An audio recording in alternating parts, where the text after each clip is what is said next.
Okay, here we go with Colonization Part 2 over the Virginia colony and Massachusetts. Okay, here we go.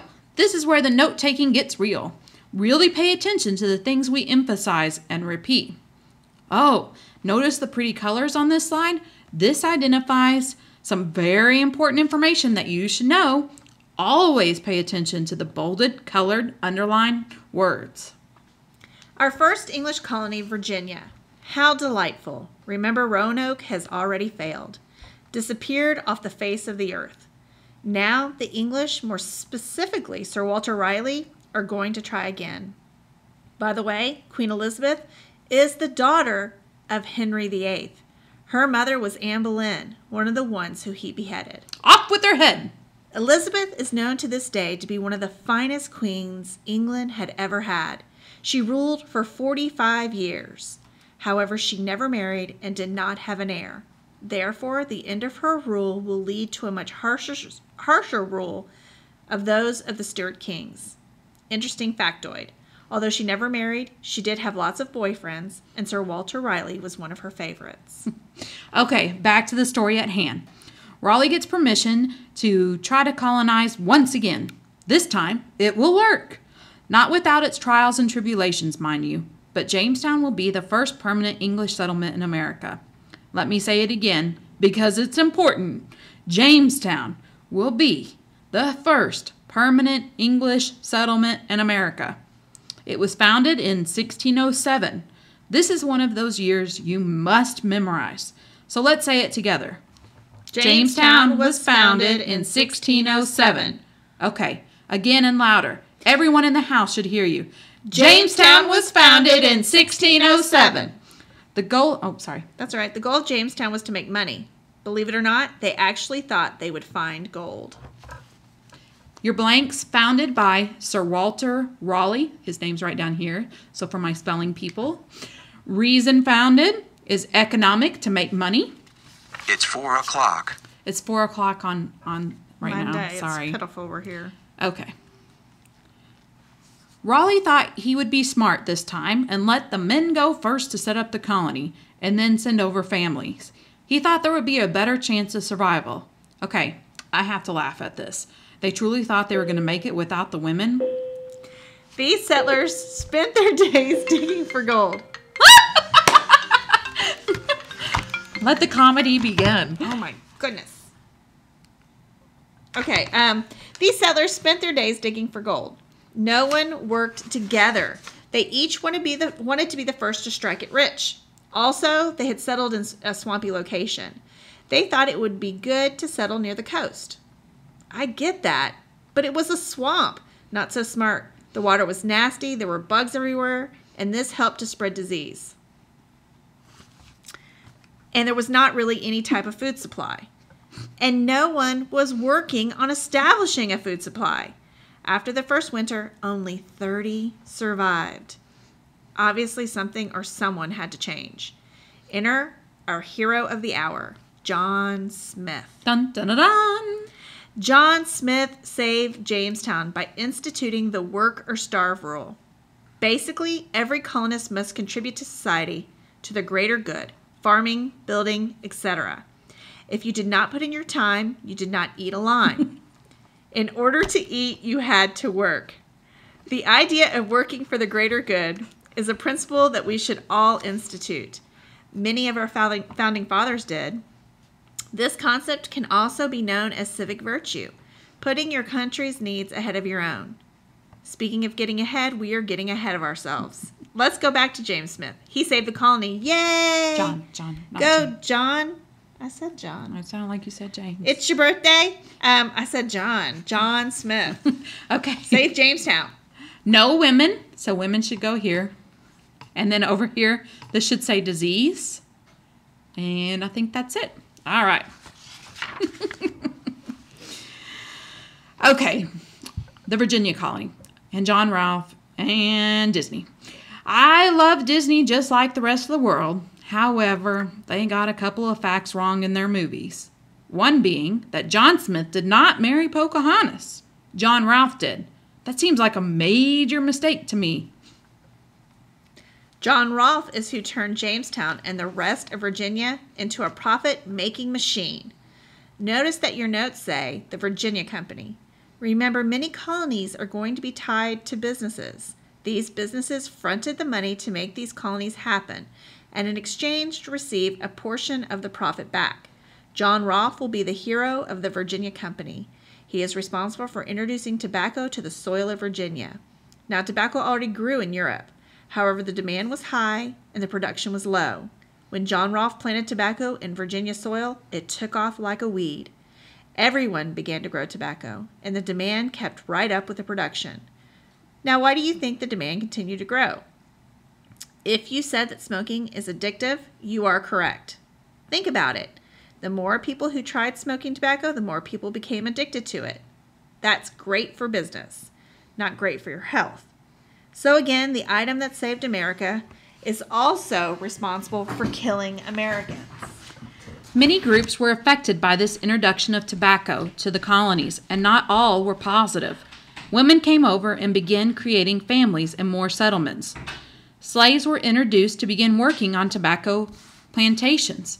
As tobacco production increased, so did the number of slaves imported into the colonies. Native Americans were kicked off their land. Colonists did not feel natives made good use of their land and therefore should not be allowed to keep it. Many poorer Europeans came to America as indentured servants. In exchange for the passage, that's their ticket, to America, they agreed to work for a period of years of little or no pay. So let's review our blanks here. So here we should have slaves. So again, remember, this is an important fact. As tobacco production increased, so did the number of slaves. So this is what really introduced slaves to America. Down here, you should have Native Americans. They lost their land as tobacco grew.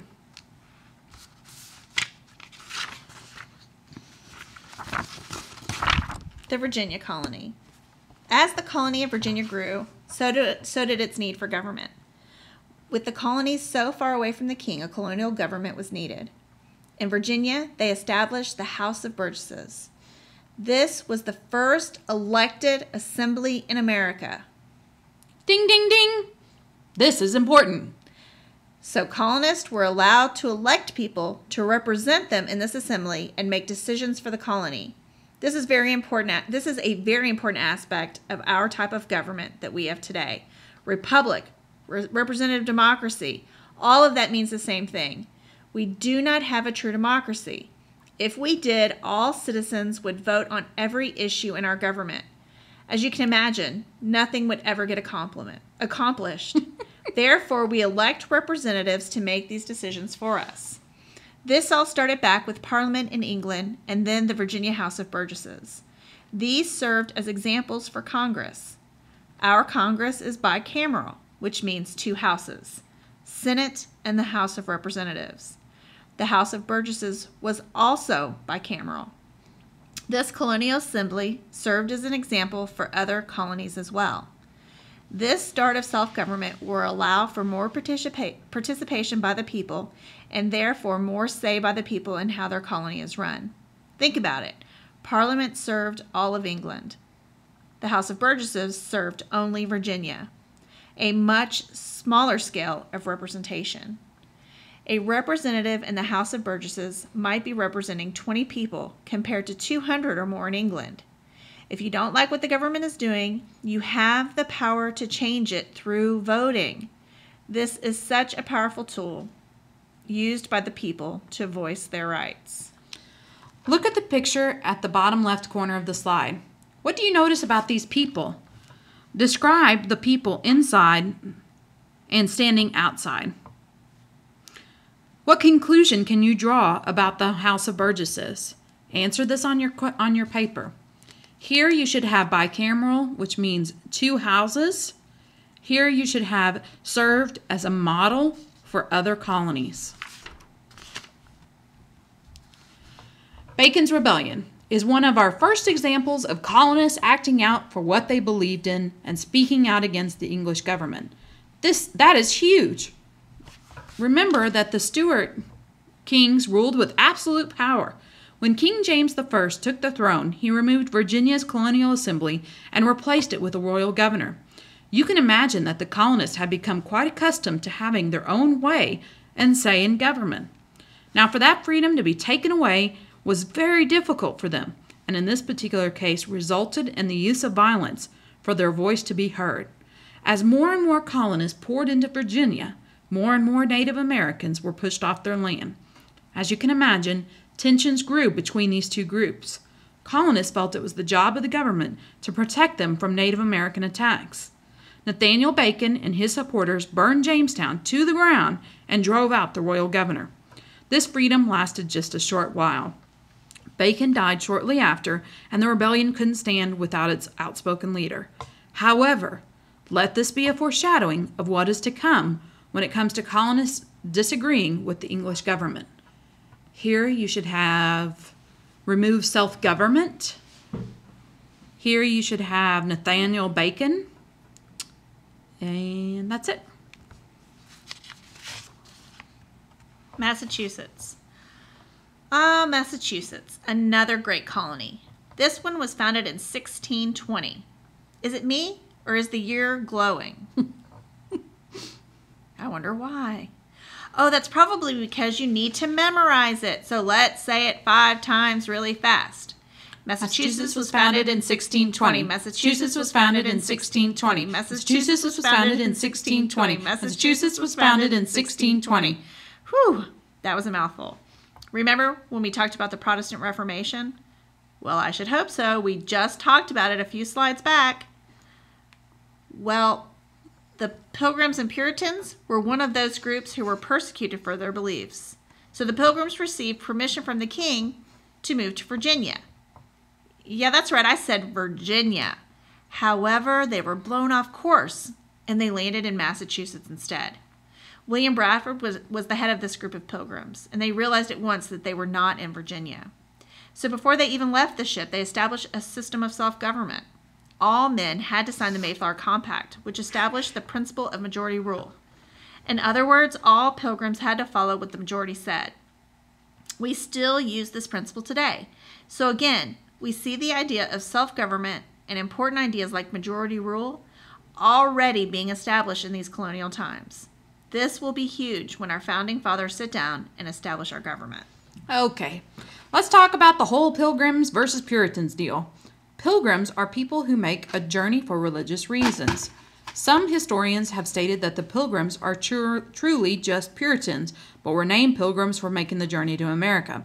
Some argue that they were truly 2 separate religious groups who eventually merged into one.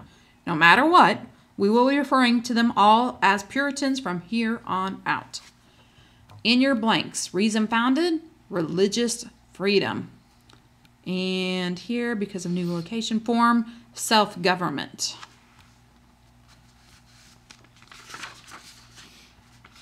Since Massachusetts was founded for religious reasons, the church was tied into every aspect of life.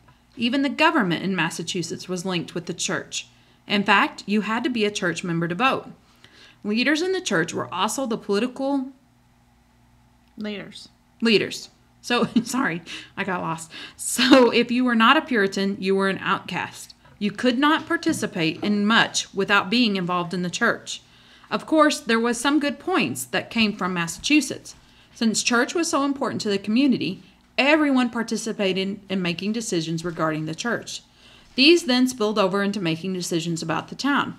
So, participation in government and the church in Massachusetts contributed to the growth of representative democracy.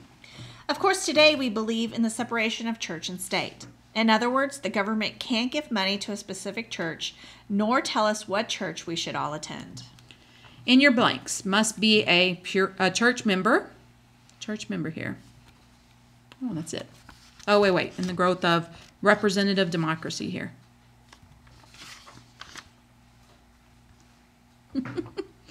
I like the glowing arrow. It's telling you it's important. Not everything was perfect in Massachusetts. What? Once again, we see the relationship between the colonists and natives erupt into violence. Now, I know we all have this cute image in our heads of the Pilgrims sitting down with the natives at Thanksgiving. However, that relationship didn't last. As more and more Puritans poured into Massachusetts, more and more native land was taken. The Puritans felt they had a right to the land as God's people. Natives were considered heathens, and since they didn't take good care of the land, it should be taken away. However, natives didn't quite see it that way. In fact, natives believed no one could truly own land. It belonged to everyone. Metacomet unified several native tribes together to take the land back from the Puritans. This erupted into King Philip's War. King Philip was the name colonists gave to Metacomet, since he compared himself to an English king. This feud resulted in the loss of many Puritan towns and the killing of Metacomet. Up here you should have without pay, and then here Puritans, and that's it. As the Stuart kings continued their dictator-like leadership of Britain, more and more religious groups were being persecuted. For one, the Stuarts had turned Britain back to a Catholic country. Puritans were considered outcasts for their radical beliefs that went so against the Catholic Church. John Winthrop took the reins to move thousands, over 20,000 to be specific, from England to Massachusetts. This event became known as the Great Migration. Okay, and here Puritans are harassed for their beliefs. In Massachusetts, education was important. Puritans believed everyone should know how to read. Why? Why do you think this? Because they wanted everyone to be able to read the Bible. This is where we see the start of our free public education. Also, Puritans had a strong work ethic. They very much worked for the common good before working for their own needs. We find this quite often throughout the colonies as people were spread so far out from each other, and being so far from Britain as well. Having a strong work ethic was extremely important not only to the survival of the colonies, but for the survival of America as an independent country. Okay, here you should have literacy. That means to read. And then down here, strong work ethic.